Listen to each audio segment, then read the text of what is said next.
क्या पड़ जाए सोमवार की, जम के बोलो जरा, अष्टमी, या तो सोमवार की अष्टमी पड़ जाए या फिर सोमवार की शिवरात्रि पड़ जाए। हर महीने आती है, प्रयास करो कहीं से देसी गाय का दूध मिल जाए, थोड़ा सा दूध देसी गाय का मिल जाए, थोड़ा सा। बेलपत्री के पत्ते से दूध कटोरी में लेकर, मात्र बेलपत्री के पत्ते से एक एक बूंद, अगर दूध आप एक बूंद अगर ज़्यादा ना मिला हो, एक चम्मच भी अगर आपको दूध देसी गाय का मिल गया हो, और सोमवार की अष्टमी पड़ जाए या सोमवार की शिवरात्रि पड़ जाए, उसमें केवल अगर देसी गाय का दूध मिल जाए बेलपत्री के पत्ते से, तुम्हारे घर के अंदर अगर शिवलिंग है या मंदिर में शिवलिंग है या तुम्हारे नजदीक में कोई शिवलिंग है, उस पर बूंद बूंद एक एक बूंद अगर शिवलिंग पर दूध समर्पित कर रहे हो, श्री शिवाय नमस्तुभ्यम, नमः शिवाय, या षडाक्षर मंत्र ओम नमः शिवाय, या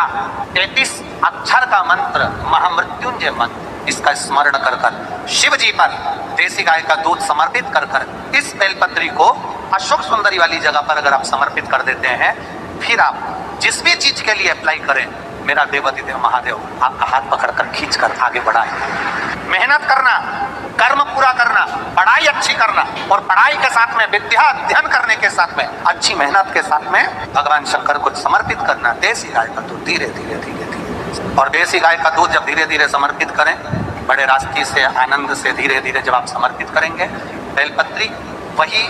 दूध में सनी हुई बेलपत्र अशोक सुंदरी वाली जगह पर, उस समय पर डंडी का भाग शिवलिंग की ओर नहीं होना चाहिए, उस समय पर डंडी का भाग जहाँ से पानी बहकर जाता है अशोक सुंदरी की ओर से, वहाँ पर होना चाहिए। कार्य में सफलता मिलती है। सोमवार की अष्टमी का मतलब आपको इंदौर की कथा में बताया था, जिस दिन शंकर और पार्वती के मिलन का दिवस, और केवल एक माता पार्वती के अकेले मिलन का नहीं, 64 योगनिया तक भगवान शंकर से मिलने के लिए आती है। जब आपको लगे कि मेरा जीवन बहुत कष्टमय है, अब ये रोग, अब ये कष्ट दूर ही नहीं हो रहा, अब ये आए दिन तकलीफ पर तकलीफ बढ़ती जा रही है, आए दिन रोग बीमारी, पैसा घर में बच नहीं रहा, बहुत कष्टमय जीवन है, इसमें लगाओ पीला चंदन बेलपत्री की बीज पत्ती, और बीज पत्ती पर जब चंदन लग जाए, लगने के बाद में ये दोनों पत्ती पर लाल चंदन लगा लीजिए। इन दोनों पत्ती के बीच में जो डंडी का भाग होता है, आपको कहा था, आपको स्मरण में होगा शायद, हमने जब बेलपत्री की महत्वता बताई थी तो उस बेलपत्री की महत्वता में कहा था ब्रह्मा विष्णु महेश ये 3 है, बोला था। बीच में ये बड़ी पत्ती से लेकर जो 2 पत्तियां होती हैं, इनके बीच में जो जगह बचती है, इसमें माँ पार्वती के 64 योगनियां, माँ पार्वती अपनी पूर्ण सिद्धि के साथ में जितनी भी देवी के स्वरूप में, वो माता 64 योगनियां देवी के स्वरूप में यहाँ पर विराजमान होती हैं। 2 पत्ती के नीचे से जो डंडी होती है नीचे तक, ये पूरी डंडी में 33 कोटि देवी देवताओं विराजमान होते हैं इस पूरी डंडी के अंदर। तो जो बीच वाली पत्ती है,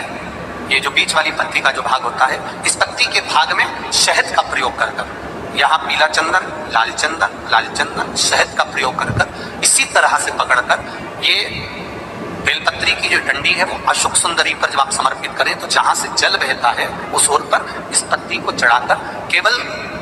आपके हृदय की बात कहकर देवाधिदेव महादेव से कोई भी शिव जी का मंत्र, पंचाक्षर नमः शिवाय, षडाक्षर ओम नमः शिवाय, श्री शिवाय नमस्तुभ्यम, या महामृत्युंजय मंत्र, जो शिव का मंत्र हो आपके पास में, उसको बोलते हुए देवाधिदेव महादेव को धीरे धीरे जल की धार चढ़ाना प्रारंभ करो। जल की धार जब पूर्ण होने लगे, उसमें थोड़ा जल बचे, अब अशोक सुंदरी पर जो तुमने बेलपत्र चढ़ाई है वहां उस जलधार को चढ़ा। ये प्रयोग आपको केवल सोमवार की अष्टमी पढ़ने पर ही करना है। कौन से दिन करेंगे? जम के बोलिए जरा। सोमवार की अष्टमी पढ़ने पर यह प्रयोग करें, और जल चढ़ाकर बाबा से विनती कर कर उसी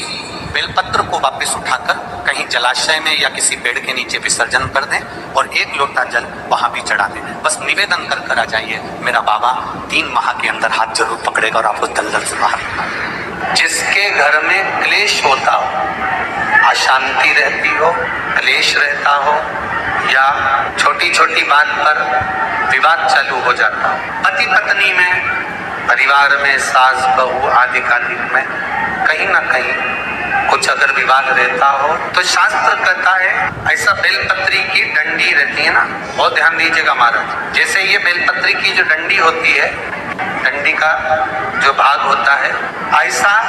बेलपत्री की 7 भाग ले लो, मतलब बेलपत्री 7 है। 7 बेलपत्र लेकर कच्चा जो सूत होता है ना, कच्चा सूत जो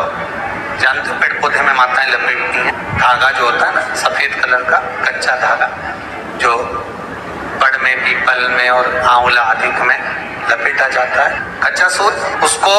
शंकर भगवान और माता पार्वती का स्मरण कर कर नंदी के, जो नंदी होता है, नंदी के राइट भाग, नंदी का एक पांव ऊंचा होता है, आपने देखा होगा आगे का पांव ऊंचा होता है, बैठते समय नंदी का एक पांव ऊंचा है, एक पांव नीचे की ओर जाता है। तो नंदी का जहां पांव ऊंचा है उस ऊंचे पांव के पास में बैठना है। कच्चे सूत पर उस बेलपत्री के जो 7 गुच्छ हैं, 7 जो बेलपत्री के भाग हैं, 7 बेलपत्री हैं, उसको अपना नाम गोत्र स्मरण कर कर उस कच्चे सूत को लपेटना है। लाल कलर का चंदन उस बेलपत्री के पत्ते में जो अग्रभाग होता है, सबसे आगे का भाग, 7 में लाल चंदन लगाना है। महाराज वो चंदन को लगाकर शंकर भगवान को समर्पित अगर करते हैं, जिस घर का गोत्र बोला है उस घर में कभी क्लेश नहीं हो सकता, वो शांति का अनुभव। एक धागा होता है पक्का धागा, एक धागा होता है कच्चा धागा। बहुत ध्यान दीजिएगा महाराज, पक्के धागे से नहीं लपेटना सफेद। कच्चा जो धागा पीपल में, बड़ में या आंवला आदि में जो हम लोग लपेटते हैं पूजन करते समय, वो कच्चा। और एक बात और आपको कहने, अगर मान लो किसी पति पत्नी का तलाक तक की नौबत हो गई और तलाक नहीं कराना है, आपस में वापिस प्रेम बढ़ जाए, छोरी वापिस घर में रहे, बेटा उसको रखे, बहू रहे, आपस में प्रेम बढ़े, वो भले मायके चली गई हो, वो भले लड़का छोड़कर चले गया हो, अकेली रह रही हो और चाहती है कि मैं पति के साथ रहना है, तलाक नहीं होना चाहिए, हम दोनों में प्रेम रहे, वो संभाले मेरे को भी और मैं भी आदर करूं, वो भी आदर करे। तो मेरा निवेदन है, कच्चा जो सूत होता है, कच्चा जो धागा होता है, नंदी के ठीक पीछे बैठकर कोई साथ में आपका परिवार का कोई व्यक्ति चले जाए और हस्तकमल को, जिसको अपने परिवार में वापिस रहना है, उस स्त्री हो या पुरुष हो, दोनों में से कोई भी नंदी के पीछे बैठकर हाथ को ऐसा बंद करना है, हाथ में एक बेलपत्री रखना है सीधी सीधी बंद कर कर 7 बार उस हाथ पर कच्चा सूत लपेट देना, उस सूत को वापस निकाल लेना है। बेलपत्री के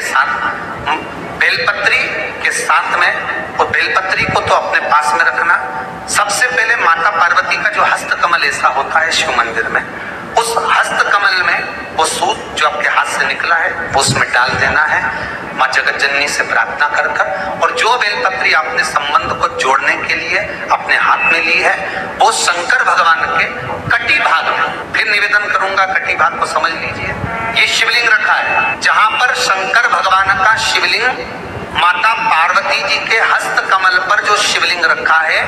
ये भाग कटी भाग कहलाता है। इस जगह पर जहां शंकर और पार्वती का मिलन हुआ है, उस जगह पर उस बेलपत्री को रख देना। महाराज ज्यादा से ज्यादा 3-4 महीने लगते हैं, दोनों में वापस प्रेम बढ़ जाता है, दोनों एक हो जाते हैं। तलाक तक बात चल भी रही हो तो तलाक समाप्त हो जाता है। प्रेम, करुणा, आसक्ति, स्नेह बढ़, संबंध टूटने की कतार पर एक बार माता पार्वती को समर्पित तो करो अपना संबंध कि माँ अब तुझे नहीं माना, मैंने अपशब्द कह दिया होगा, माना मेरी गलती होगी, थोड़ी गलती उनकी भी होगी, पर दोनों की गलती है माँ, अब इस संबंध को तुझे निभाना। जब कच्चा सूत माता के हाथ में रखो तब माता को विनती करना, इस संबंध की डोरी अब तेरे को दे दी, दीन बंधु दीनानाथ मेरी डोरी। ये है भारत के सबसे